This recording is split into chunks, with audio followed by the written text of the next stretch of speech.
Halo, selamat malam. Selamat datang kembali di The Rians di Koi 89. Konten ini akan ngebahas soal ikan koi dan juga soal kolam ikan koi. Jadi seputarannya lah ya. Nah, gue mau berbagi singkat nih sesuai judul kontennya saat ini. Gue akan berbagi pengalaman gue bahwa ikan koi gue tuh yang cagoy, yang paling besar yang gue punya di kolam gue di rumah gue, yang size-nya 67 sentian sampai 68 cm, akhirnya meninggal, tewas, koit, mati. Yes, jadi penanganan gue kemarin tidak berhasil, tanda kutip, mungkin gue telat atau ada hal lain-lainnya. Yang pasti begini, yang akan gue bahas di konten ini.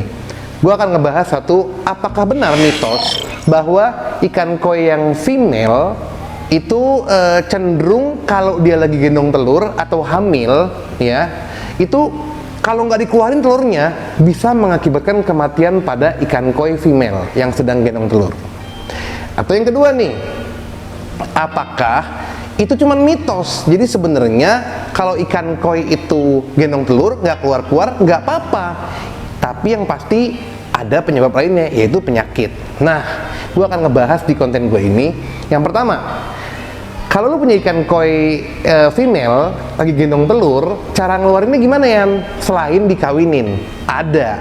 Kalau gue ngomong sekarang kepanjangan, karena gue udah pernah buat nih di konten soal cara mengeluarkan telur dari ikan koi female atau cewek yang atau betina lah ya, yang gendong telur. Ini kontennya nih, lihat ya, tuh di atas ada kan channel linknya. Nah, lu bisa lihat. Disitulah gua ngebahas lumayan lengkap cara ngeluarin telur pada ikan koi female atau betina. Banyak macam deh caranya. Nah, yang kedua nih yang gue bahas di konten ini, gue nggak melulu soal ngajarin lu atau berbagi ilmu dengan lu. Konten ini cuman berbagi pengalaman, sekaligus malah gue nanya ke lu nih, pendapat lu yang pengalaman-pengalamannya udah punya, khususnya buat Mas Wilson tuh, teman gue yang suka komen di channel The Rians yang lumayan oke soal ikan koinya.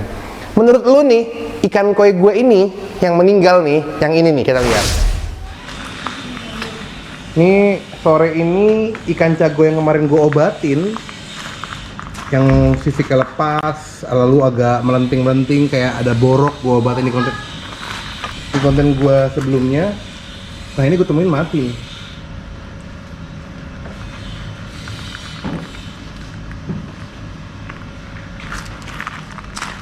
Kamu jadi nggak pakai jilbab? Mas, boleh nggak lo pakai jilbab? Oh, udah gue jadi. Kalau bukain tuh kantornya. Ini dia nih.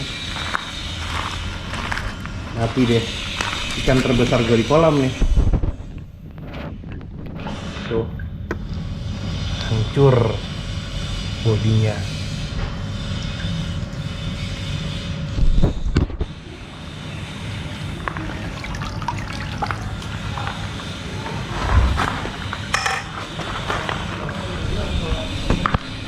Mas Indra, ikan gua mati yang paling gede. Yang mana? Wah, ya Allah. Kok bisa sih, Pak? Salah ganti air? Enggak. Jadi memang ini gue udah buat konten kan, Mas. Seminggu lalu sisik lepas. Kayak lepas-lepas gitu loh, Mas. Nah, lalu gue obatin nih, gue udah puasain nih, Mas, seminggu nih. Tapi itu sih hamil lah. Iya, kalau emang udah lama Mas nggak keluar. Kalau nggak keluar. Nah, lalu sisik lepas gini, Mas, gue buat konten kan kemarin. Gue rendam PK, gue taruh, masih lincah, Mas. Ini masih puasa nih, Mas, udah 12 hari nih. Gue mau pindahin sini kan nggak bisa, kan ada ikan itu. Ya, mati. Nanti di sebelah kanan, pokoknya sebelah kanan sebelum itu ada gambar ikan koi. Jadi gambarnya itu sekitar 50 cm, 50 meteran lah. Sebelah kanan ya. Iya, 50 meter. Ada gambar ikan koi di pintu. Nah, yang itu, menurut lu kenapa? Apa dia mati karena emang dia gendong telur dan kelamaan alias nggak keluar-keluar, emang dia gendong telur soalnya nih? Faktanya begitu. Atau memang karena sebenarnya itu nggak ada hubungan sama telurnya yang nggak keluar-keluar, tapi emang ada penyakit, makanya itu ada lobang-lobang, ada luka menganga, ada gelembung kayak melenting lah ya istilahnya, kayak apa ya? Kayak gelembung gitu ya. Apa gara-gara itu Nah, gue pribadi nggak bisa jawab di konten ini, tapi ada dua pendapat ahli yang gue mintain via WhatsApp. Yang pertama, gue nanyain dengan Mas Andri Javakoy. Kalau beliau bilang, kemungkinan loh, karena Mas Andri kan nggak di Lampung, jadi cuma jarak jauh gue kirim-kiriman video. Kemungkinannya emang gara-gara ikan koi gue ini telurnya nggak keluar-keluar. Kemungkinan besar malah ikan gue ini meninggal emang karena telurnya nggak keluar. Kalau istilah Sunda mah, kalau kata Mas Andri ini kebebeng. Jadi karena telurnya itu banyak ngumpul di perutnya ikan koi betina, di ikan koi gue ini kasusnya ya, jadinya membuat dia menekan organ-organ tubuhnya. Akhirnya dampak besarnya dia jadi sesak napas, meninggal. Masuk akal, tapi apakah itu secara medis emang ada buktinya? Kita lihat pendapat kedua. Ini dari Dr. Handi, dokter hewan ahli koi di Indonesia. Linknya ada semua, gue kasih di bawah ya. Dr. Handi sih bilang versi beliau nih, gak mungkin mas, namanya ikan koi female, walaupun dia gendong telur, kalau dia nggak keluar-keluar, nggak akan menyebabkan kematian secara medis. Nah, kalau menurut Dr. Handi, pasti ada penyebab lain, intinya sakit, parasit kek, apa kek. Jadi intinya ikan koi gue ini ada lubang, ada luka menganga, sisi kayak mau lepas, itu sebenarnya bukan karena tekanan telur. Nah, pendapat yang ketiga nih, Mas Indra dari Lampung Jaya Aquarium, sama kurang lebih dengan pendapatnya Mas Andri Javakoy, karena telurnya nggak keluar. Yang satu dokter bilang secara medis telur nggak keluar nggak membahayakan, nggak menyebabkan kematian pada ikan koi betina. Tapi menurut Mas Andri dan juga Mas Indra, Andri dan Indra keren juga ya, ngeraim gitu, itu katanya nggak ngaruh. Gue pribadi, gue percaya dengan Dr. Handi, beliau dokter hewan. Tapi ingat, Mas Andri dengan Mas Indra juga pengalaman merawat koi. Kita manusia, kalau kegendutan aja kayak gue nih, ada kemungkinan kan bisa gue jadi asma, jadi penyempatan pembuluh darah, jantung, amit-amit. Intinya bisa aja sih ada hubungannya, walaupun secara medis nggak ada. Jadi yang mana nih menurut pendapat lo? Gue pribadi nggak tahu. Kalau gue yang pasti merasa, kalau lu nanya gue, kalau menurut lu apa ya? Kalau menurut gue emang itu yang pasti emang luka menganganya karena penyakit. Bisa aeromonas, bisa awalnya parasit jadi luka dan lain-lain. Akhirnya luka menganga banyak di perutnya. Ditambah kalau kata gue memang tekan perutnya yang gede karena telur yang banyak menyebabkan juga lukanya jadi susah sembuh.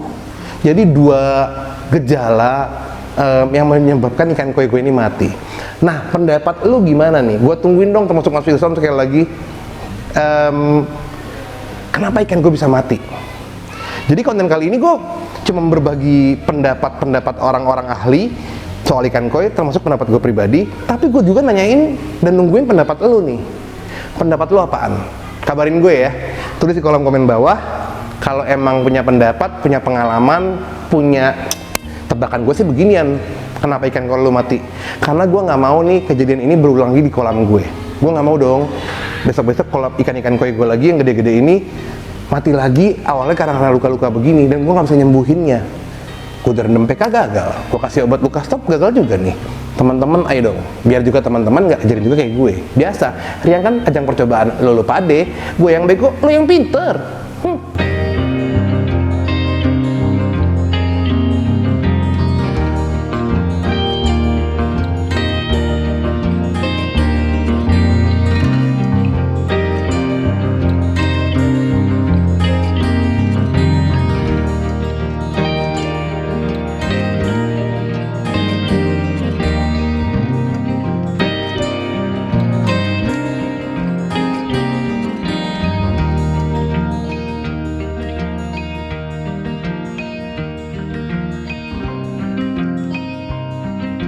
Teman-teman jangan lupa like and share ya, biar kami bisa umroh sekeluarga. Terima kasih.